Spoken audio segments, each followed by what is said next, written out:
नमस्कार, good evening, बहुत स्वागत है आप सबका। आप देख रहे हैं न्यूज डिकोड। मैं हूं पुनीत पाठक और आप देख रहे हैं खबरों का महा बुलेटिन, जिसमें हम लेते हैं हर बड़ी खबर की खबर, क्योंकि अहम खबर के पीछे छिपी होती है एक असल खबर। चलिए शुरुआत करते हैं आज के न्यूज डिकोड की।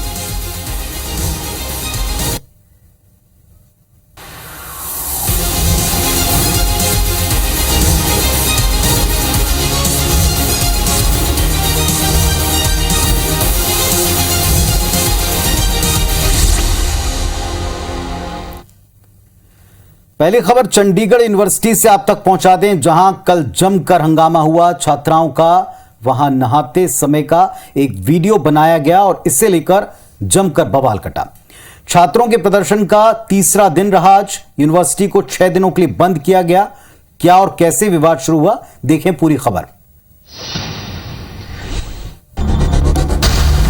ये दो तस्वीरें देखिए। ये वो लड़के हैं जिन्होंने चंडीगढ़ यूनिवर्सिटी में पढ़ने वाली 60 से ज्यादा छात्राओं का नहाने वाला वीडियो वायरल किया। 2 आरोपियों के साथ वीडियो बनाने वाली आरोपी छात्रा को भी पुलिस ने गिरफ्तार कर लिया है। चलिए आपको मामला विस्तार से बताते हैं। शुक्रवार दोपहर 3 बजे 5 लड़कियों ने चंडीगढ़ यूनिवर्सिटी की वार्डन से शिकायत की। एक छात्रा ने उनके नहाने के वक्त का वीडियो बनाया है, जिसके बाद वार्डन ने आरोपी छात्रा से पूछताछ की, जिसपे छात्रा ने वीडियो बनाने की बात कबूल कर ली, लेकिन उस पर कोई कार्रवाई नहीं की गई। इसके बाद छात्राओं का गुस्सा भड़का और छात्राओं ने जमकर प्रदर्शन शुरू कर दिया। फिलहाल प्रदर्शन खत्म हो चुका है। मोहाली पुलिस ने आरोपी छात्रा और उसके 2 दोस्तों को कोर्ट में पेश कर 7 दिन की पुलिस रिमांड पर भेज दिया है। जांच के लिए 3 सदस्यों वाली SIT भी गठित हो गई है। SIT में तीनों महिला सदस्य हैं। साथ ही हॉस्टल के सभी वार्डन बदल दिए गए हैं और 2 वार्डन को सस्पेंड किया जा चुका है।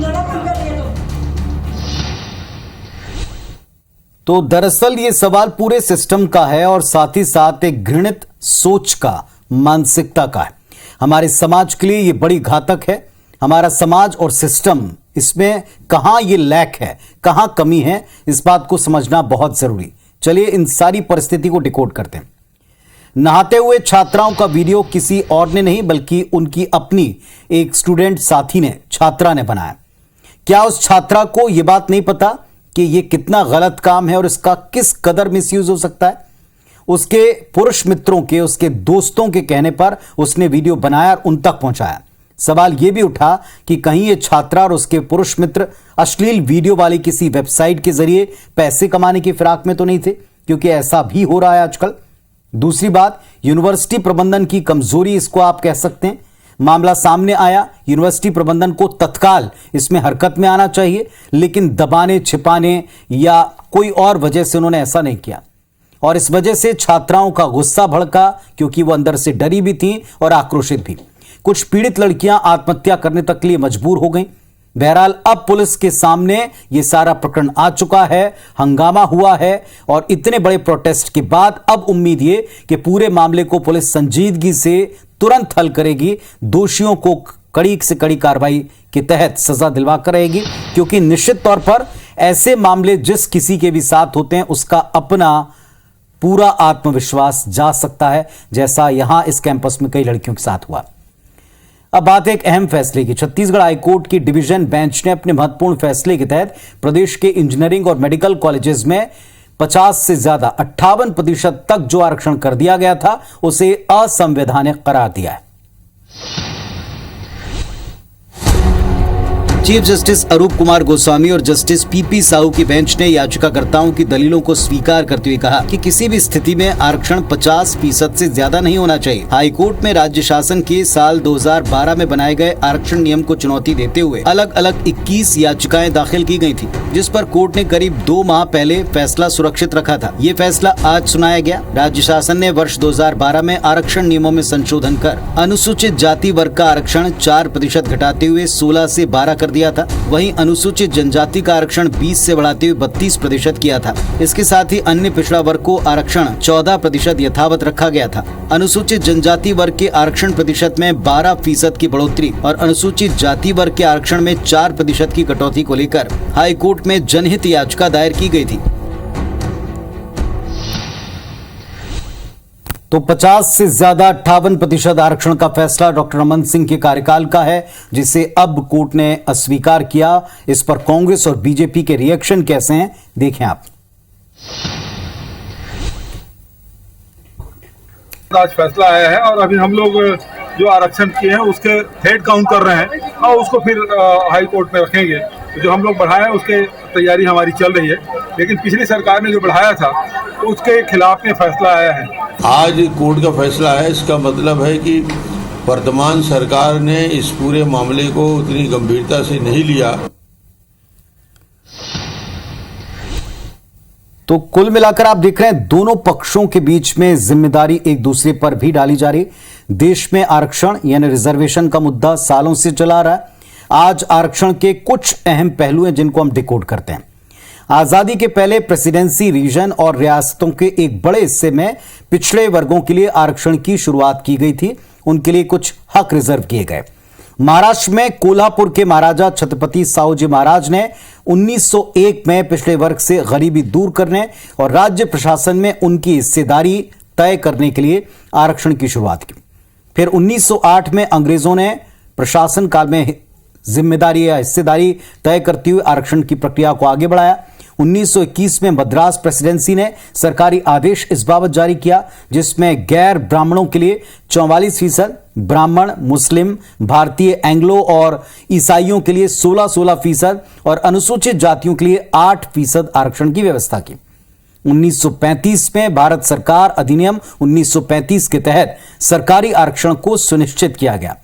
1942 में बाबा साहब अंबेडकर ने सरकारी सेवाओं और शिक्षा के क्षेत्र में अनुसूचित जातियों के लिए आरक्षण की मांग उठाई थी। आरक्षण अब एक सियासी टूल भी बन चुका है, इसमें कोई हैरत की बात नहीं। आरक्षण बढ़ाने या घटाने को लेकर विवाद या सुर्खियां बनना कोई नई बात नहीं है। आरक्षण जिन वर्गों का बढ़ता है दूसरे वर्गों की तरफ से उतनी पुरजोर मांग उठती है, लेकिन एक जो व्यवस्था थी 50% से ज्यादा ये नहीं हो सकता। ये व्यवस्था कई सारे राज्यों में विशेष अधिकार या विशेष परिस्थितियों को कहकर इसे ऊपर नीचे किया जा रहा है, जिस पर बहस भी होती है, राजनीति भी होती है। ऐसा छत्तीसगढ़ में फिलहाल दिख रहा है। अब आते हैं भारत जोड़ो यात्रा पर, जिसमें कांग्रेस विधायक लक्ष्मण सिंह ने बयान दिया और ऐसा बयान दिया कि बीजेपी हमलावर है। लक्ष्मण सिंह ने कहा कि भारत जोड़ो यात्रा निकालने में कांग्रेस ने जरा देर कर दी। क्या उनका बयान और कैसे वार पलटवा, देखें। केवल चलने से वोट नहीं बढ़ेगा। लक्ष्मण सिंह जी स्पष्टवादी रहे कई मामलों में। स्पष्टवादिता उनकी पहचान बन गई है। पदयात्री हैं आदरणीय राहुल बाबा जी, उनको उनकी सलाह माननी चाहिए और जबरदस्ती मत थोपो राहुल गांधी को। तो प्रदेश के गृह मंत्री नरोत्तम मिश्रा को सुना आपने, जबकि सज्जन सिंह वर्मा कह रहे हैं कि ये लक्ष्मण सिंह का निजी विचार है। ये अपने अपने विचार हैं। लक्ष्मण सिंह और सज्जन सिंह वर्मा से ज्यादा विद्वान मेरा शीर्ष नेतृत्व है। कांग्रेस नेताओं के कांग्रेस पार्टी छोड़ने के सवाल पर कमलनाथ ने कहा था कि वो खुद कांग्रेस छोड़ने वालों को अपनी कार से ड्रॉप कर देंगे। इस बयान पर बीजेपी जमकर हमला बोल रही है। बहुत सारी गाड़ियां खरीद लेना चाहिए क्योंकि बहुत सारे ऐसे लोग हैं जो उनके नेतृत्व से संतुष्ट नहीं। कहा जा सकता है कि बीजेपी कांग्रेस पर हमला करने का कोई मौका इन दिनों छोड़ नहीं रही। अब साहब यहां सवाल ही उठता है कि कांग्रेस पार्टी के विधायक ही जब भारत जोड़ो यात्रा को लेकर सवाल उठाएंगे तो फिर इस पर विरोधी तो जमकर फायदा उठाएंगे। अब जरा इस बात को डिकोड कर लें, ऐसा क्यों? इससे बात साबित होती है कि भारत जोड़ो यात्रा को लेकर कांग्रेस के भीतर एक राय नहीं है और कहीं एक अंदर खाने असंतोष है। यह भी आप कह सकते हैं कि इस यात्रा को लेकर कांग्रेस में असहता है। एक हम कह सकते हैं पूरी तरह से समझ एक रूपता नहीं है। कांग्रेस विधायक ने कहा कि बूथ स्तर पर पार्टी को मजबूत करना जरूरी है। इससे पहले यह बयान इस बात का सबूत है कि मध्य प्रदेश में कांग्रेस कमजोर है, ऐसा कांग्रेस ही मानते हैं।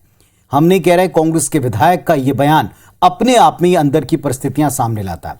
कुल मिलाकर कमलनाथ को कांग्रेस विधायक के बयान को गंभीरता से लेना चाहिए। कम से कम प्रदेश के भीतर जो कवायद वो चाहते हैं, उनके विधायक चाहते हैं, जिन कमजोरियों पर वो ध्यान चाहते हैं, वो ध्यान दिया जाना चाहिए और इसकी कई कवायद हम देखते भी हैं। इधर छत्तीसगढ़ बीजेपी में बदलाव का एक दौर सा चल रहा है और इस कड़ी में अब जिलाध्यक्षों की बारी है। पार्टी जिलाध्यक्षों के कामकाज की बाकायदा समीक्षा शुरू हो चुकी है। पहले प्रदेश अध्यक्ष, फिर नेता प्रतिपक्ष, इसके बाद संगठन में हेरफेर और अब जिलाध्यक्षों के बदले जाने की चर्चा। छत्तीसगढ़ बीजेपी में इन दिनों परिवर्तन का दौर काफी तेजी से आगे बढ़ रहा है। जानकारी के मुताबिक बीजेपी संगठन गुपचुप तरीके से सभी जिला अध्यक्षों के कामकाज की मॉनिटरिंग कर रहा है। साथ ही अरुण साव प्रदेश के दौरे पर हैं। करीब 20 शहर और ग्रामीण अध्यक्षों के बदले जाने की चर्चा है। हो सकता है कि आने वाले समय के अंदर में समीक्षा के आधार पर, कामों की गुणवत्ता के आधार पर और काम को किस तरीके से बढ़ा सके, इसके लिए जिलाध्यक्ष या जिला कार्यकारिणी इस तरह में परिवर्तन हो सकते हैं। कांग्रेस का कहना है कि बीजेपी में ऊपर से लेकर नीचे तक हो रहे बदलाव से उन्हें कोई फर्क नहीं पड़ेगा। मैं सिर्फ इतना कहना चाहता हूँ कि हमारी सरकार बहुत शानदार काम कर रही है, विकास के कार्य कर रही है। हम अपने कार्यों को लेकर अपनी संगठन की मजबूती के साथ जनता के बीच में जाएंगे। बीजेपी ने मिशन 2023 की तैयारी तेज कर दी है। पार्टी के लिए ज्यादा से ज्यादा समय देने वालों को ही अब पार्टी में जिम्मेदारियां दी जा रही हैं। तो बीजेपी बदलाव के दौर से गुजर रही है और ऐसा करने में संकोच नहीं कर रही और बदलाव देखने को मिल सकते हैं, तय है। अब जिला अध्यक्षों के कामकाज की समीक्षा इसी क्रम में है। आखिर इस कवायद के मायने क्या हैं, जरा इस बात को समझते हैं। जिला अध्यक्ष का पद बड़ा ही महत्वपूर्ण होता है। जिला अध्यक्ष वो होता है जो जिले में पार्टी का चेहरा भी है और गतिविधियों का केंद्र भी है। बूथ स्तर तक अगर पार्टी को मजबूत करना है तो जिला अध्यक्ष का एक्टिव होना, लोकप्रिय होना, उसकी पकड़ होना बहुत जरूरी। अरुण साव कुछ दिनों पहले प्रदेश अध्यक्ष बने हैं और ऐसे वक्त में वो जिला अध्यक्षों को अपनी पसंद और पार्टी की जरूरत या फायदे के हिसाब से बनाएंगे। जिला अध्यक्ष बनाने के बाद अरुण साव का मकसद होगा बूथ स्तर पर पार्टी को और मजबूत करना। जितनी उनकी टीम मजबूत, उतने उनको दिए जाने वाले टास्क को वो बहुत जल्दी जिलों में करवा पाएंगे। चलिए, अब इसका कितना लाभ पार्टी को मिलता है और टीम में कितने चेहरे बदले जाते हैं, इसको लेकर कुछ ही दिनों में स्थिति स्पष्ट हो जाएगी। छत्तीसगढ़ से अगली खबर भी, जहां जनता कांग्रेस छत्तीसगढ़, इसमें भी उथल पुथल पिछले 2-3 दिनों में कुछ ज्यादा सतह पर दिख रही। अंदर खाने तो वैसे काफी हलचल पहले भी थी। पार्टी ने अपने वरिष्ठ नेता धर्मजीत सिंह और उनके कई समर्थकों को निष्कासित कर दिया है। ये छत्तीसगढ़ के एकमात्र मान्यता प्राप्त क्षेत्रीय दल जनता कांग्रेस छत्तीसगढ़ के निष्कासित विधायक हैं। नाम है धर्मजीत सिंह, जिन्हें कल पार्टी ने 6 साल के लिए निष्कासित कर दिया। धर्मजीत सिंह पर SC, ST और OBC समुदाय की अनदेखी के आरोप लगाए गए। आज धर्मजीत सिंह ने अपने पर लगे सभी आरोपों को खारिज किया। श्री अमित जोगी, उन्होंने मेरी पत्नी को फोन किया और बदतमीजी की जितनी भी सीमा लांघ सकते थे वो उन्होंने लांघी। मैं उनके सभी आरोपों को सिरे से खारिज करता हूं। अपने कुकृत्य को छिपाने के लिए मुझे निष्कासित करने का काम इन लोगों ने किया है। तो सुना आपने धर्मजीत सिंह को, लेकिन बात यहीं पर खत्म नहीं हुई। धर्मजीत को पार्टी से बाहर करने के बाद JCCJ ने उनके 4 और समर्थकों को भी पार्टी से बाहर कर दिया। इस पर पार्टी के दूसरे विधायक प्रमोद शर्मा भी खुलकर धर्मजीत सिंह के समर्थन में सामने आए। बहरहाल जनता कांग्रेस छत्तीसगढ़ की राष्ट्रीय अध्यक्ष डॉक्टर रेणु जोगी और प्रदेश अध्यक्ष अमित जोगी विधानसभा अध्यक्ष डॉक्टर चरणदास महंत से मिलकर डॉक्टर रेणु जोगी को विधायक दल के नेता की मान्यता देने का आग्रह कर चुके हैं।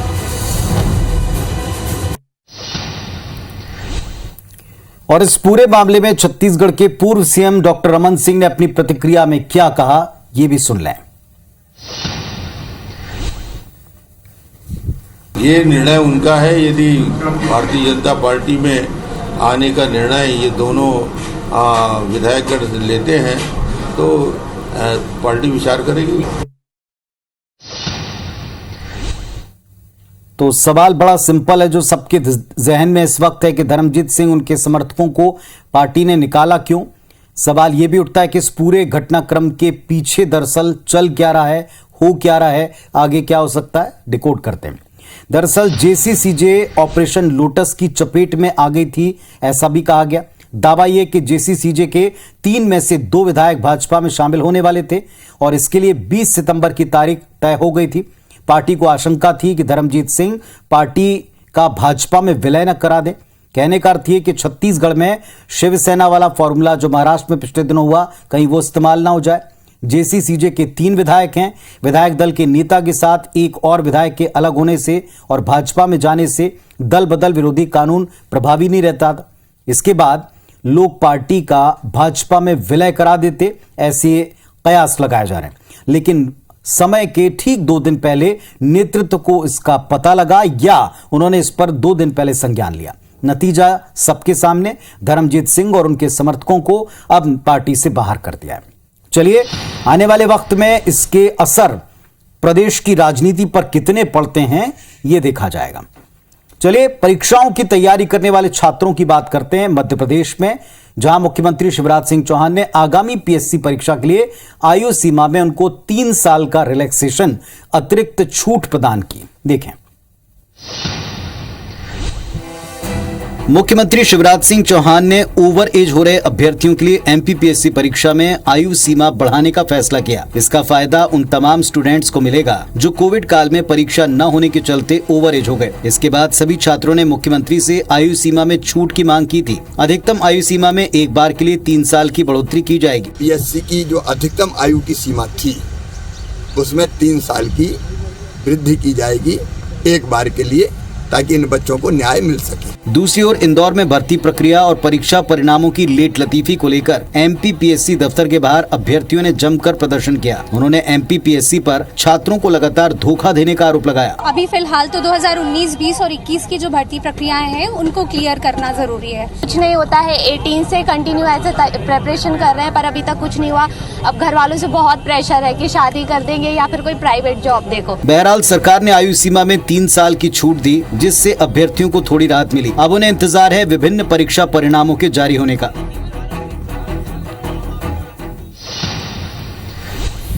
तो परीक्षार्थियों की समस्या, अभ्यर्थियों की समस्या बिल्कुल जायज है। सालों तक कोई भी एग्जाम पूरा ना हो, फाइनल कोई नतीजा ना आ पाए, फाइनल किसी को नियुक्ति ना मिले, और ऐसा अगर साल दर साल हो रहा है तो वाकई चिंता की बात है और इन छात्रों के भविष्य का सवाल है। उम्मीद करते हैं वक्त जो 1 महीने का है इसमें ये सब हो पाएगा। तो 23-24 में चुनाव और इसके पहले राजनीतिक हलचल काफी ज्यादा है। न्यूज डिकोड में हर एक चीज आपको हम तह तक पहुंचकर डिकोड करते हैं। पंजाब की बारी डिकोड करने की। पंजाब के पूर्व सीएम कैप्टन अमरिंदर सिंह ने आज बीजेपी का दामन थाम लिया। कयास तो पहले से थे। कैप्टन अमरिंदर सिंह का बीजेपी का हाथ थामना कांग्रेस के लिए मुश्किल बढ़ाएगा। पंजाब के पूर्व मुख्यमंत्री कैप्टन अमरिंदर सिंह आज भाजपा में शामिल हो गए। अमरिंदर सिंह ने अपनी पंजाब लोक कांग्रेस पार्टी का भाजपा में विलय कर दिया। कैप्टन के साथ उनके करीबी पंजाब के 5 से 6 पूर्व मंत्रियों ने भी बीजेपी की सदस्यता ली। भाजपा पंजाब में पार्टी के पुनर्गठन की तैयारी में, क्योंकि वर्तमान भाजपा प्रदेश प्रधान अश्विनी शर्मा का कार्यकाल खत्म होने वाला है। ऐसे में पंजाब लोक कांग्रेस का बीजेपी में विलय होने के बाद पार्टी नेतृत्व कैप्टन और उनके करीबियों को पंजाब में अहम जिम्मेदारियां सौंप सकती है। बता दें, कैप्टन अमरिंदर सिंह ने पिछले साल नवजोत सिंह सिद्धू के मुद्दे पर कांग्रेस हाईकमान के साथ टकराव के बाद पंजाब सीएम पद से इस्तीफा दिया था और कांग्रेस पार्टी छोड़ दी थी। कैप्टन इसी साल फरवरी में हुए पंजाब विधानसभा चुनाव में बीजेपी के साथ गठजोड़ करके मैदान में उतरे। हालांकि ना वो खुद अपनी पटियाला सीट बचा पाए और ना उनका कोई दूसरा कैंडिडेट ही जीत पाया। वहीं पंजाब में बीजेपी भी विधानसभा की महज 2 सीटें ही जीत पाई।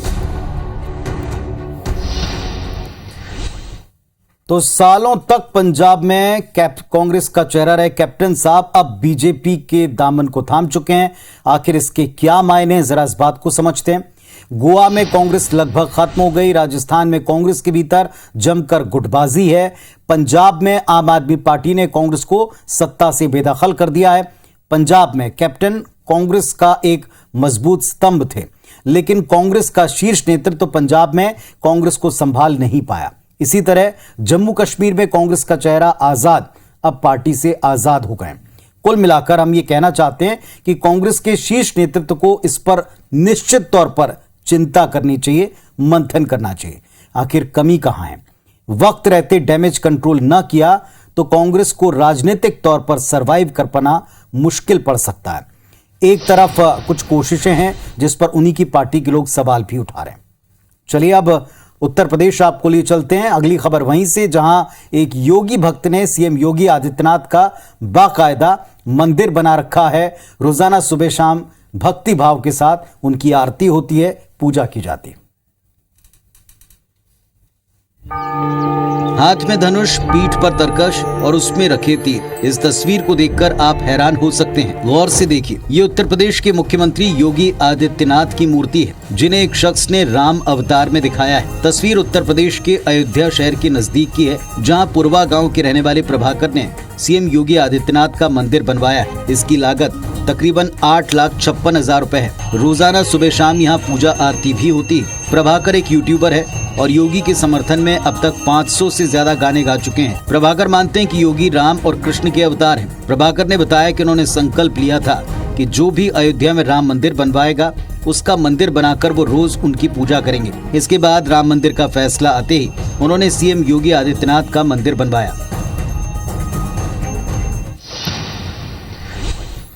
तो योगी का कद केवल पार्टी के भीतर ही नहीं बढ़ रहा है, बल्कि उनकी पॉपुलैरिटी किस कदर है ये भी आप देख रहे हैं। हालांकि एक मंदिर है, पर ऐसे कई भक्त उनके होंगे जो पार्टी के भीतर या पार्टी के बाहर रहकर भी उनके कामों के इतने बड़े प्रशंसक हैं। आज के लिए बस इतना ही। फिर से आपको याद दिला दें कि न्यूज डिकोड का संडे स्पेशल एडिशन आप काफी पसंद कर रहे हैं। इसमें आप क्या देखना चाहते हैं हम तक तुरंत अपनी राय जरूर पहुंचाएं, ताकि हम वैसी तैयारी करके आपसे संडे के दिन स्पेशली मुलाकात करने आए। आज के लिए इतना ही। अपना परिवार का ख्याल रखें। नमस्कार, शुभ रात्रि।